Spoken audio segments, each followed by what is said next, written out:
Assalamualaikum warahmatullahi wabarakatuh.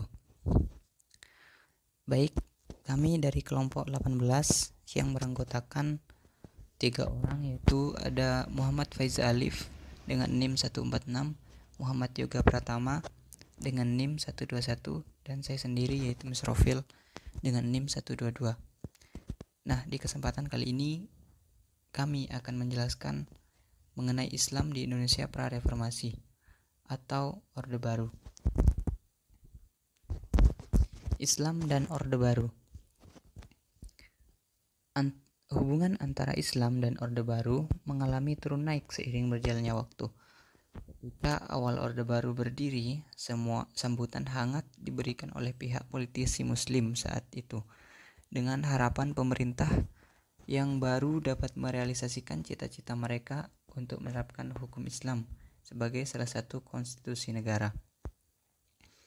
Namun, semua itu tak berselang lama. Hubungan antara Islam dan pemerintah mulai terguncang dikarenakan tindakan-tindakan pemerintah yang opresif terhadap pihak yang tak berhaluan Pancasila. Pemilu pada tahun 1977 dan 1988 memperburuk hubungan antara kelompok Islam dan pemerintah karena kecurangan yang terjadi di dalamnya. Sebagai reaksi atas semua kegiatan pemerintah ini, kelompok Islamis akhirnya mengalihkan haluan mereka dari kegiatan berpolitik menjadi terfokus terhadap kegiatan akademis dan sosio-budaya.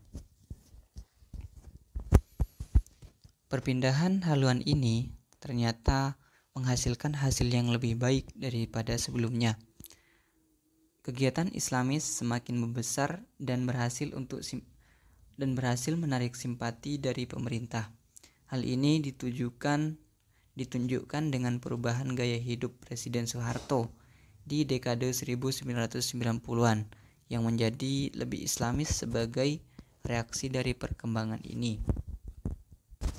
Islam menganjurkan hubungan yang sangat erat antara agama dan politik. Seperti yang disebutkan oleh Taufik Abdullah bahwa ada 3 asumsi dasar yang sering berkaitan yang ikut membentuk wajah politik Islam. Ketiga hal tersebut memberikan pengaruh hingga sekarang. Yang pertama, yaitu Islam merupakan satu konsep kesatuan utuh yang tidak memisahkan negara dan masyarakat sebagai kenyataan yang konkret.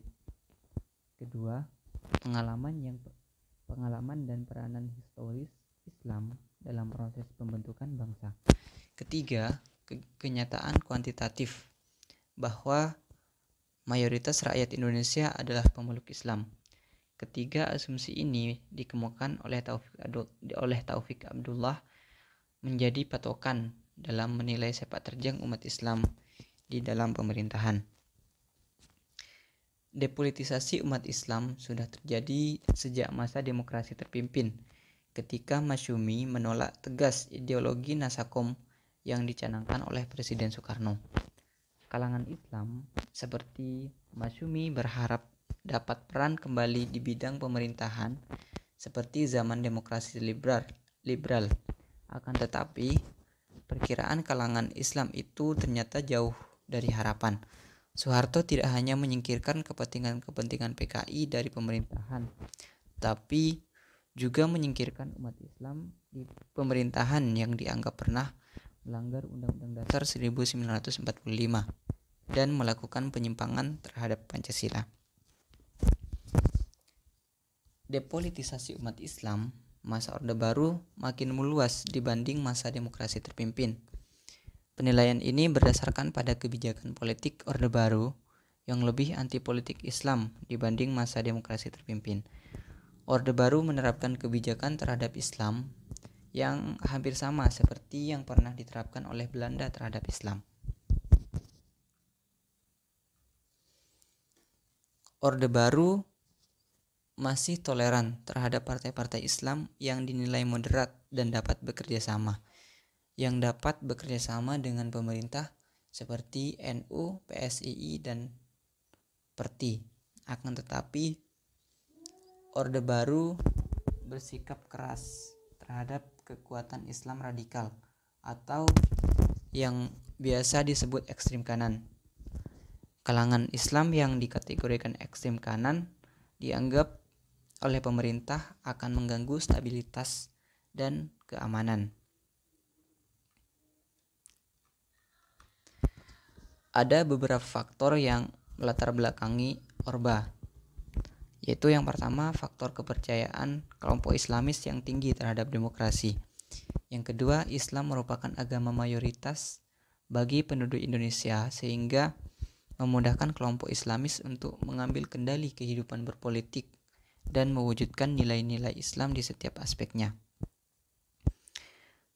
Yang ketiga, terdapat segelintir orang yang menginterpretasikan Islam secara harfiah atau ketat, sehingga dalam proses alkulturasinya sering dilakukan secara keras dan memicu konflik-konflik yang primordialistik.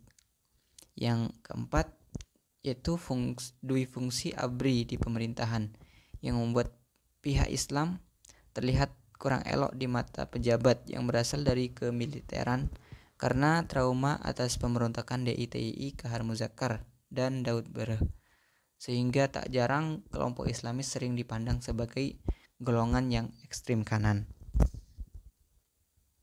Baik, sebelumnya terima kasih kepada saudara Misrofil yang sudah menjelaskan di bagian sebelumnya.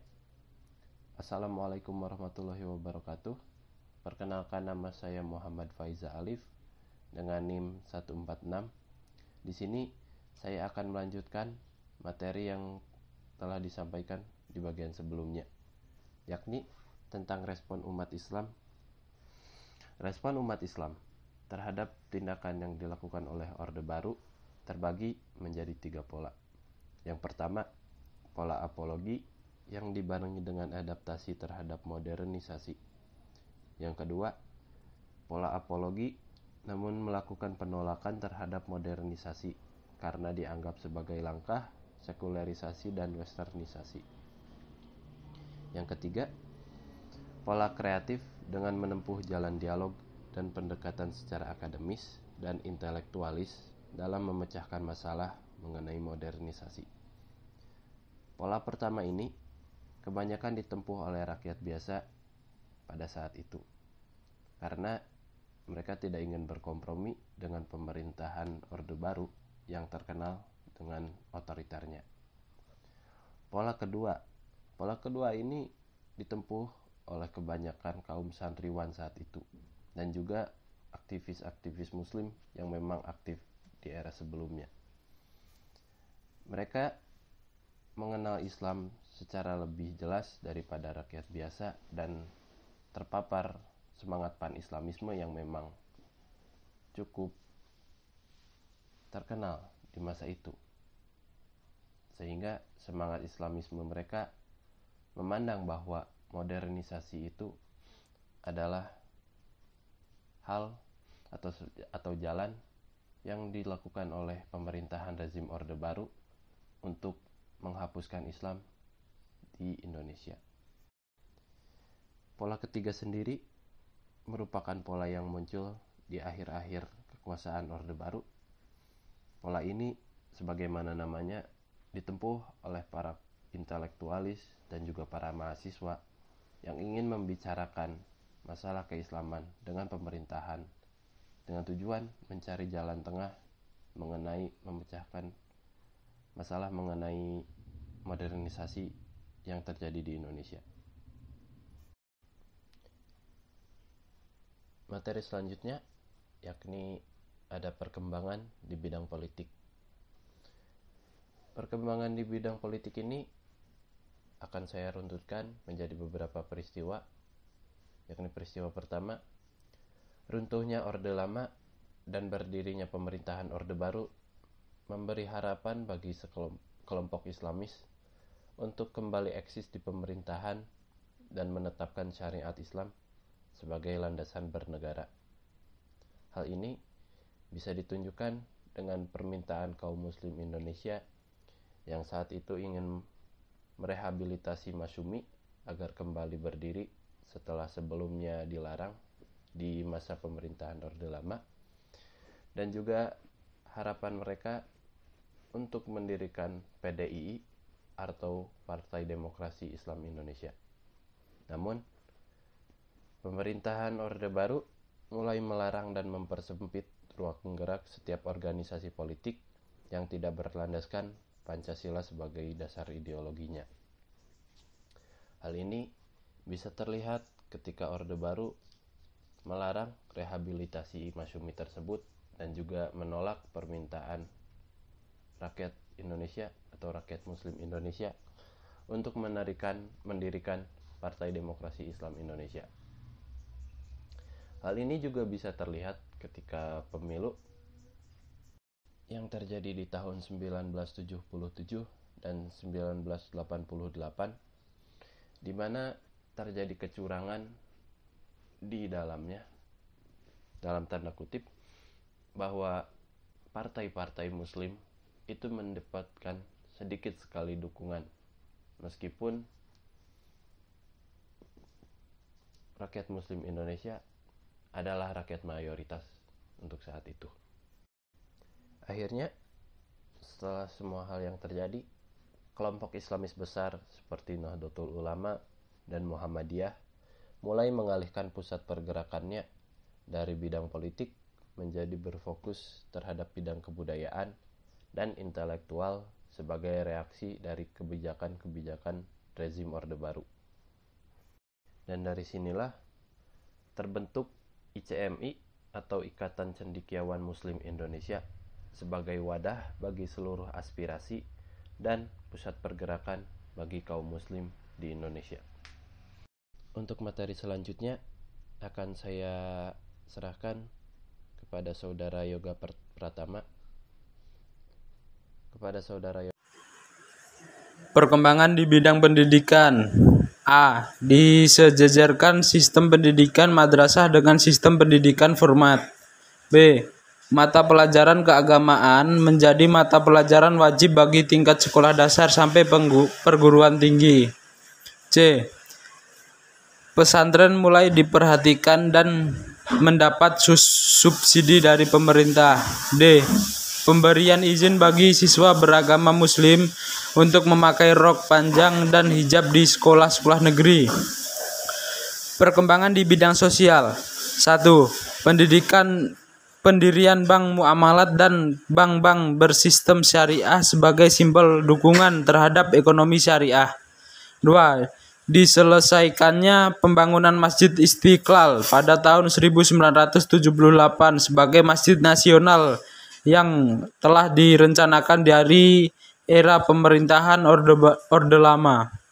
3. Semakin berkembangnya tren menggunakan jilbab untuk menutup aurat dan simbol perlawanan terhadap rezim Orde Baru oleh kaum perempuan di dekade 1980-an.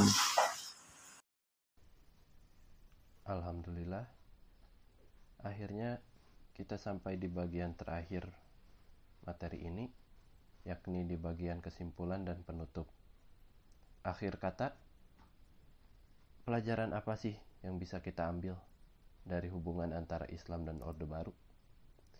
Islam dan Orde Baru mungkin pernah berseteru, dan bukan sebuah era di mana Islam menjadi berjaya di Indonesia. Namun dari semua peristiwa ini, kita bisa belajar bahwa di tengah tekanan seperti inilah, semangat persatuan dan solidaritas antara kaum muslim bisa kembali terpercik.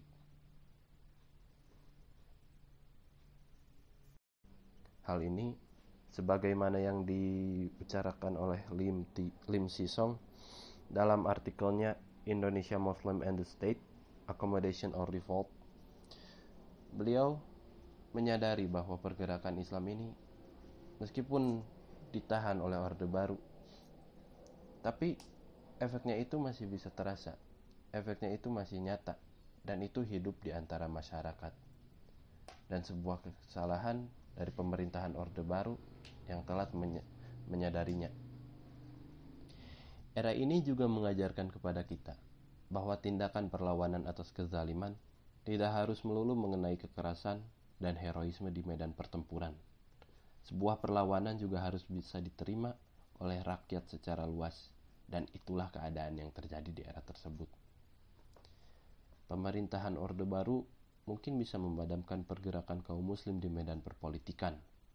Namun perlu kita ketahui bahwa mayoritas penduduk Indonesia adalah warga muslim, dan identitas tersebut tidak bisa dihapuskan begitu saja. Itulah kenapa ketika pergerakan para mahasiswa dan cendekiawan muslim mulai menggencar di era-era akhir Orde Baru, kebanyakan warga muslim mendukung sepenuh hati gerakan-gerakan tersebut. Sekian yang bisa kami sampaikan.